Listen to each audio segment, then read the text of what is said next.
Hello friends, कैसे हो आप सब।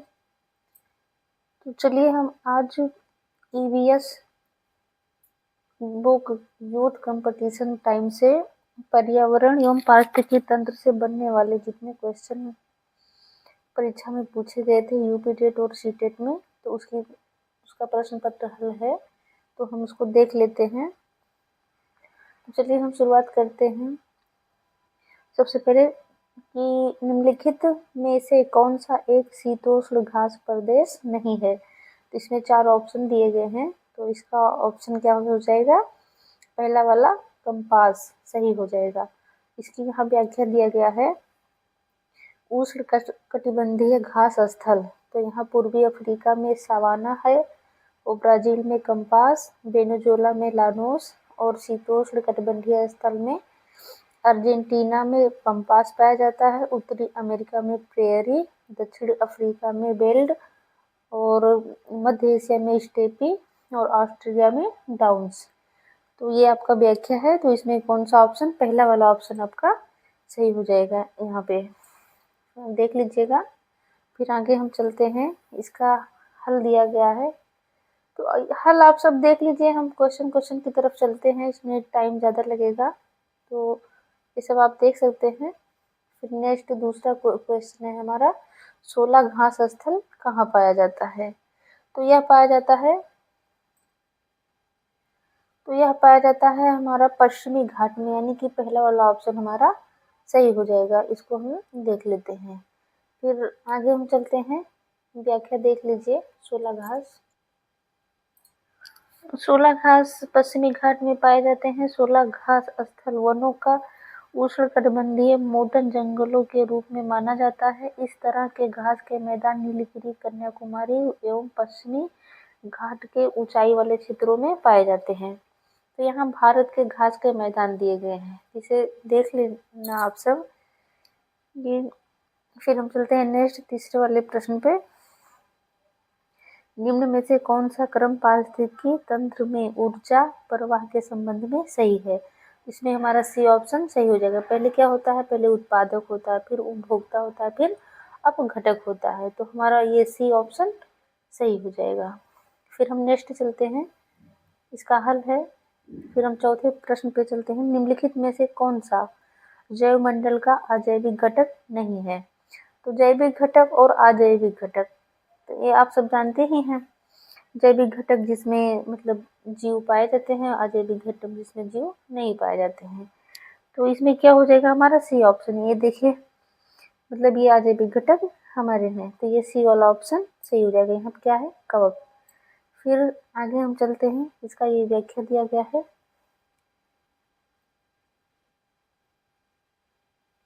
फिर यहाँ है पारिस्थितिकी तंत्र के घटक। तो पारिस्थितिकी तंत्र के कितने घटक होते हैं, 2। कौन से हैं, तो पहला होता है जैविक और दूसरा होता है अजैविक। तो इसके भी 3 पार्ट हैं जैविक के। इसमें पहला क्या हो जाएगा, उत्पादक हो जाएगा, दूसरा उपभोक्ता हो जाएगा, तीसरा अपघटक हो जाएगा। और इसमें क्या क्या आते हैं, तो यहाँ दिया है। उत्पादक में जैसे कि शैवाल हो जाएंगे, पेड़ पौधे हो जाएंगे, और उपभोक्ता में हो जाएगा जीव जंतु मनुष्य हो जाएंगे, अपघटक में हो जाएगा कवक और जीवाणु। फिर अगला है अजैविक घटक, इसके भी 3 पार्ट हैं। तो पहला है कार्बनिक, दूसरा है अकार्बनिक, और तीसरा है भौतिक। कार्बनिक में क्या आ जाएगा, प्रोटीन, वसा, कार्बोहाइड्रेट, ह्यूमस, यूरिया। अकार्बनिक में आ जाएंगे अकार्बनिक तत्व, एनपीके, मिट्टी, चट्टान, खनिज आदि। और भौतिकी में आ जाएंगे वायु, आर्द्रता, तापमान, प्रकाश, वायुमंडलीय दाब। तो चलते हम 5वें प्रश्न पे। घास भूमि क्षेत्र में परितंत्र की खाद्य श्रृंखला में सबसे उच्च स्तर के उपभोक्ता होते हैं। तो इसमें क्या होता है, घास भूमि क्षेत्र के परितंत्र की खाद्य श्रृंखला में सबसे उच्च स्तर के उपभोक्ता क्या होते हैं, मांसाहारी होते हैं। तो ये आपका बी ऑप्शन सही हो जाएगा। इसका जो हल है देख लेते हैं कि घास स्थलीय पारिस्थितिकी तंत्र में खाद्य श्रृंखला के जीवधारियों का क्रम। यहाँ पर ये घास है, टिड्डा, मेढक, सर्प और गिद्ध। ये घास जो है ये उत्पादक है, फिर ये प्राथमिक उपभोक्ता ये टिड्डा है, फिर द्वितीय उपभोक्ता मेढक है, ये तृतीय उपभोक्ता सर्प है, फिर ये गिद्ध है, ये मांसाहारी है, ये सब में आ जाएगा। फिर इसके बाद में हम देख लेते हैं, यहाँ नोट करके दिया गया है पारिस्थितिकी तंत्र में ऊर्जा का मुख्य स्रोत क्या है। तो यहाँ पे देखिए नोट करके दिया गया, इलाहाबाद हाई कोर्ट ने इस प्रश्न का उत्तर सी माना है।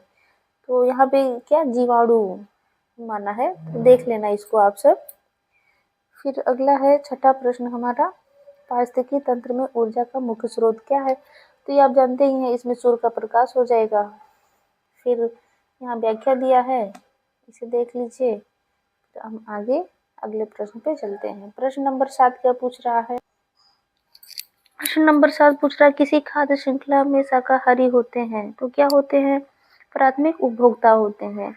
ये इसका बी वाला ऑप्शन आपका सही हो जाएगा। ये बी वाला ऑप्शन टिक नहीं लग रहा। फिर आगे यहाँ थोड़ा महत्वपूर्ण तथ्य दिए हैं, इसको देख लीजिएगा। जैसे कि इकोलॉजी का सर्वप्रथम प्रयोग किसने किया, तो अर्नेस्ट हैकेल ने 1866 में। पारिस्थितिकी तंत्र इकोसिस्टम के जनक कौन है, तो एजी टांसले हैं। क्या 1935 में। गहन पारिस्थितिकी के जनक कौन है, तो अर्निस हैं। और ये ओरिजिन ऑफ स्पीसीज के लेखक कौन है, चार्ल्स डार्विन है। प्राकृतिक चयन की अवधारणा किसने विकसित की, तो चार्ल्स डार्विन ने। मैग्नीशियम कृत्रिम वर्षा होता है या ठोस कार्बन डाइऑक्साइड तथा सिल्वर आयोडाइड के मिश्रण द्वारा। आगे है हमारा 8वां प्रश्न, भूपारिस्थितिकी तंत्र में ऊर्जा का महत्वपूर्ण स्रोत क्या है। तो ये आप सब जानते ही हैं, सूर्य है। पहला ऑप्शन हमारा सही हो जाएगा।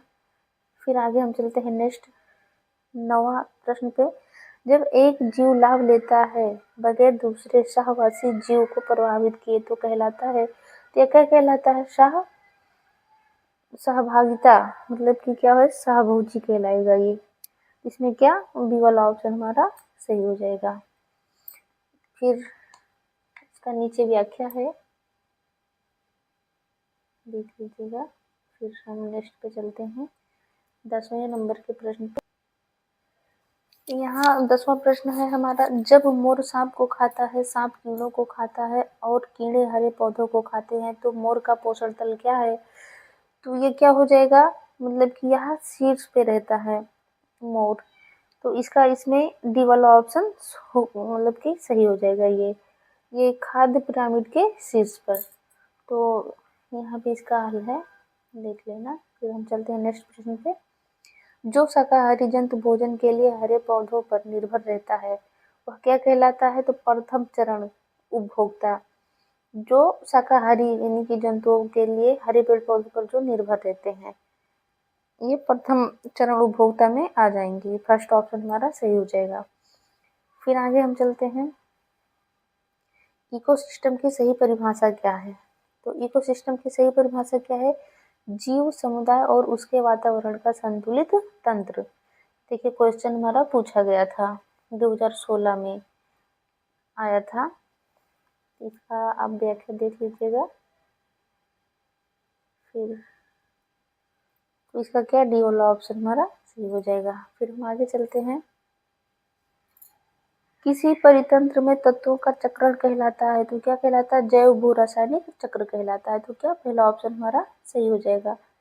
फिर यहाँ नीचे इसकी व्याख्या दिया गया है, इसे देख लीजिएगा।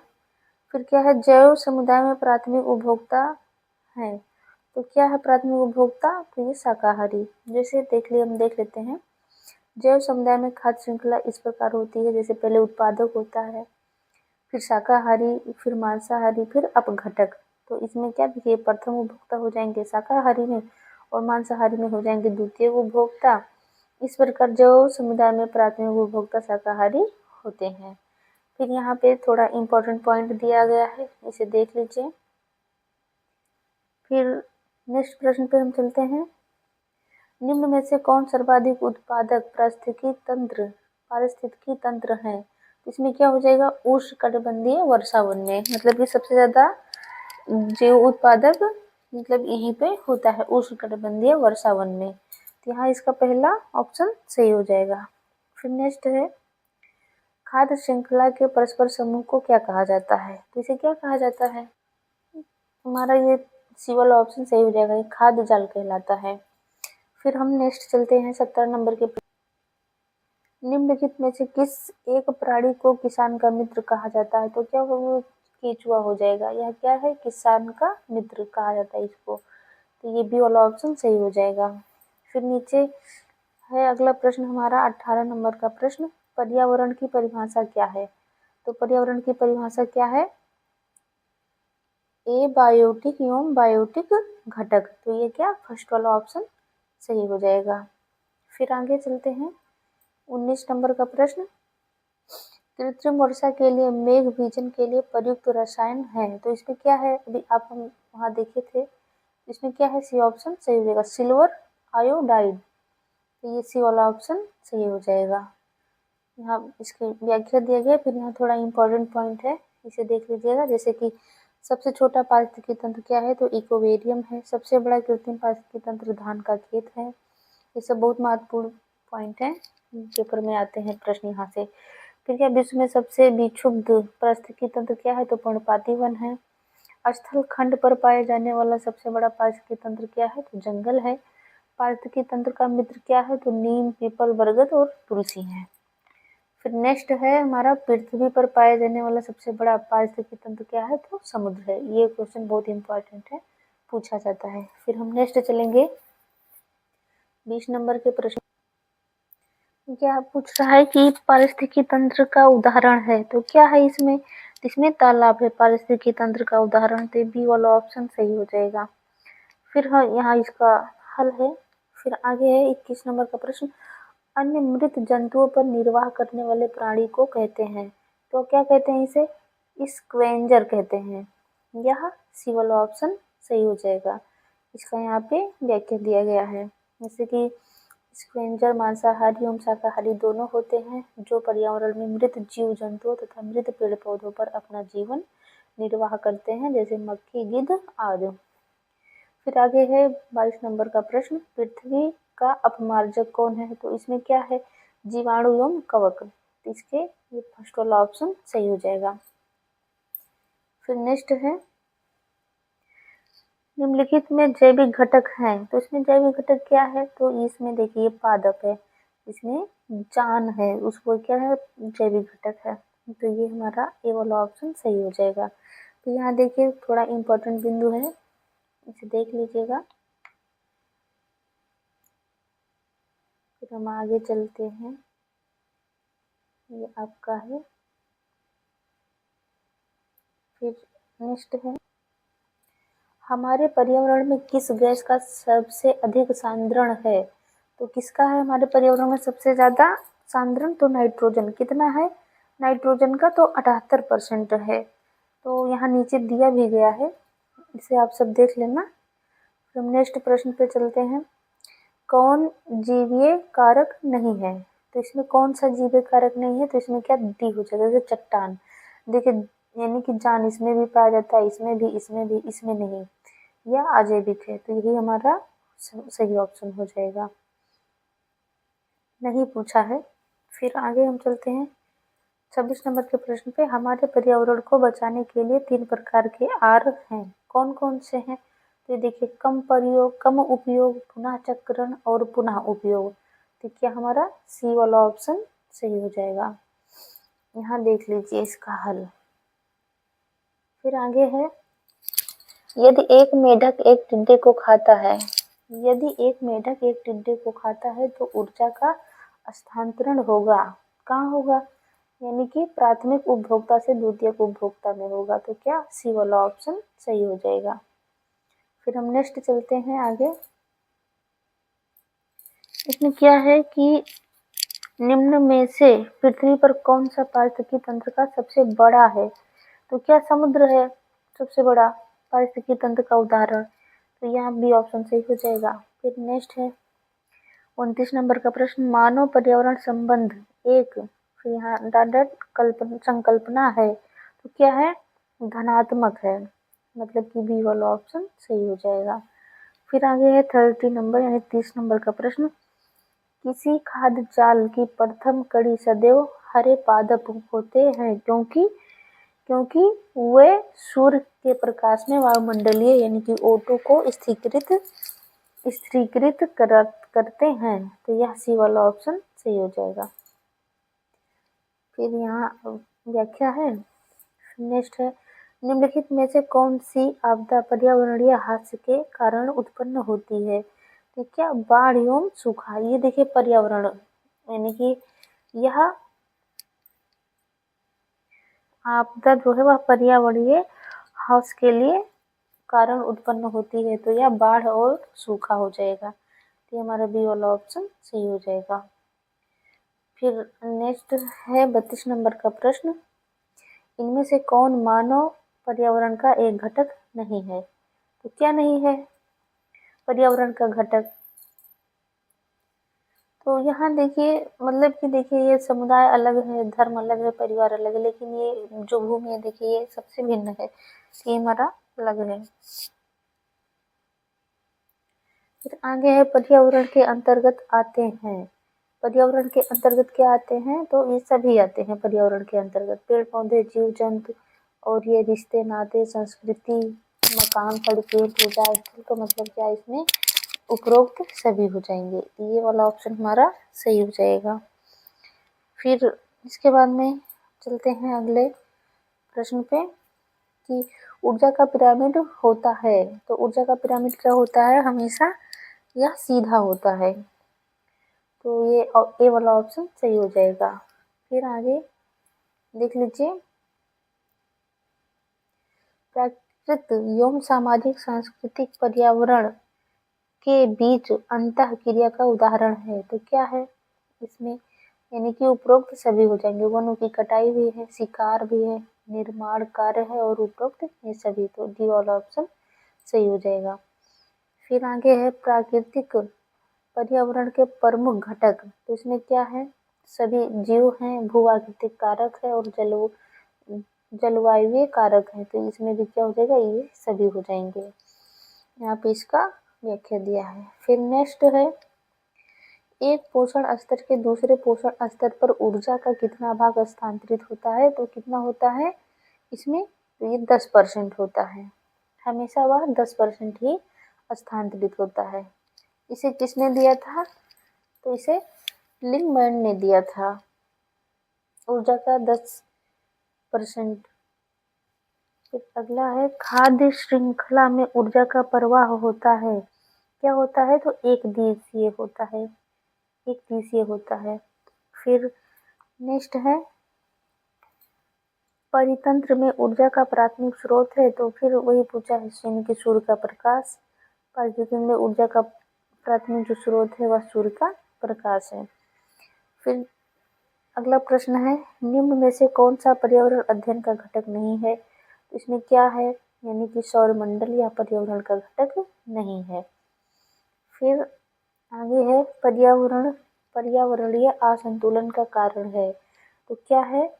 इनमें से सभी हैं, यानी कि पर्यावरणीय चेतना का अभाव, भौतिकवादी सोच, भोगवादी प्रवृत्ति, इनमें से सभी। तो क्या हो जाएंगे? इनमें से सभी हो जाएंगे। यहाँ पे इसका हल है। फिर अगला प्रश्न है, पर्यावरण एक स्रोत है तो कैसा है? अधिगम का, औषधि का, ऊर्जा का, कि इनमें से सभी का? तो क्या इनमें से सभी हो जाएगा। फिर आगे हम चलते हैं, यहाँ व्याख्या है कि 10% नियम किसने दिया? तो इसको आप सब जानते ही हैं किसने दिया। इसको लिंडेमॉन, मतलब लिंडेमैन रहता है यहाँ पे, देखिए इनका नाम यहाँ पे देख लीजिएगा। 10% नियम लिंडेमॉन ने दिया था। तो पहला वाला ऑप्शन सही हो जाएगा। फिर आगे है, जैविक पर्यावरण में शामिल हैं। तो क्या है? यानी कि सभी लोग शामिल हैं जैविक पर्यावरण में, सभी आते हैं, उत्पादक, उपभोक्ता, घटक, यानी कि इनमें से सभी। फिर नेक्स्ट है, ऊर्जा संवहन के निम्नलिखित आरेख को ध्यानपूर्वक देखें। तो मतलब इसे आप सब देख लीजिए। इसमें क्या देखिए, सूरजमुखी, बकरी और मनुष्य, ये सही हो जाएगा ऑप्शन इसका, देख लेना। फिर हम आगे चलते हैं, पृथ्वी पर ऊर्जा का चरम स्रोत है। तो क्या है? सूर्य है, ये सूर्य हो जाएगा। फिर आगे है, 47 नंबर का प्रश्न, निम्नलिखित में से कौन सी खाद्य श्रृंखला घास या मैदान की नहीं है? तो क्या नहीं है? ये प्लावक और मछली और व्हेल, ये सी वाला ऑप्शन सही हो जाएगा। फिर आगे है, अत्यधिक चारण का परिणाम है, तो क्या है? मृदा अपरदन, ये बी वाला ऑप्शन सही हो जाएगा। फिर आगे चलते, ह्यूमस निर्माण में कौन सहायक है? तो कौन सहायक है? अपघटक, ये बी वाला ऑप्शन हमारा सही हो जाएगा। फिर नेक्स्ट चलते हैं, यहाँ पे क्या है? वनों के काटने के प्रमुख परिणाम है, इसमें क्या है? यानी कि डी वाला ऑप्शन सही हो जाएगा, यानी कि सभी आएंगे। जैसे इसमें क्या है परिणाम की वन, यानी कि वन्य प्राणियों के प्राकृतिक आवास का विनाश भी होता है, जल चक्रण पर प्रभाव पड़ता है और मृदा अपरदन, तो यानी कि ये सभी हो जाएंगे। तो ये हमारा डी वाला ऑप्शन सही हो जाएगा। फिर आगे है तीसरा 51 नंबर का प्रश्न, नदी मुहानों के लक्षण है, तो कौन है? इसमें भी सभी हो जाएगा, यानी कि ताजा एवं खारा जल, समृद्ध जैव विविधता, अत्यधिक उत्पादकता, तो ये सभी हो जाएंगे। ये यूटेड में ये पूछा गया है 2017 में, देख लीजिए। फिर आगे है, खाद्य श्रृंखला द्वारा घातक रसायनों की निरंतर बढ़ती मात्रा कहलाती है, क्या कहलाती है? तो जैव अपघटक कहलाती है। इसके बाद में जल चक्रण को नियंत्रित करता है, जल चक्र को नियंत्रित करता है, तो क्या करता है? वन, ये बी वाला ऑप्शन सही हो जाएगा। फिर आगे है, पेड़ों की कटाई घटती है, क्या घटती है? मतलब सभी इसमें से हो जाएंगे। पेड़ों की कटाई से क्या घटती है? तो वर्षा घटती है, पेड़ों की जब कटाई होती है। फिर आगे चलते हैं, निम्न में से कौन पर्यावरण के लिए हानिकारक है? तो क्या है? डी, यानी कि प्लास्टिक, ये पर्यावरण के लिए हानिकारक है। फिर आगे हम चलते हैं, प्रश्न नंबर 56, क्या है? आसपास के वातावरण में पशुओं और पौधों के संबंध में अध्ययन को क्या कहते हैं? तो इसे पारिस्थितिकी विज्ञान कहते हैं, ये ऑप्शन सही हो जाएगा। फिर आगे है, इकोलॉजी शब्द की रचना किसने की? तो ये अर्नेस्ट हैकल ने किया था, ये ऑप्शन सही हो जाएगा। फिर है 58 नंबर का प्रश्न, निम्न में से किसे अजैविक पर्यावरण के एक भाग के रूप में नहीं माना जाता? तो क्या है? यानी कि पौधे, ये वाला ऑप्शन सही हो जाएगा। फिर आगे चलते हैं, लास्ट क्वेश्चन, जीवाणु के वातावरण के जीवित भाग को क्या कहते हैं? तो क्या कहते हैं? जैविक कारक कहते हैं। तो हमारा प्रश्न आज यहाँ पे कंप्लीट होता है। फिर आगे हम आएंगे अगला अध्याय लेके, तो मिलते हैं हम आपसे अगले वीडियो में। तब तक के लिए धन्यवाद आपका।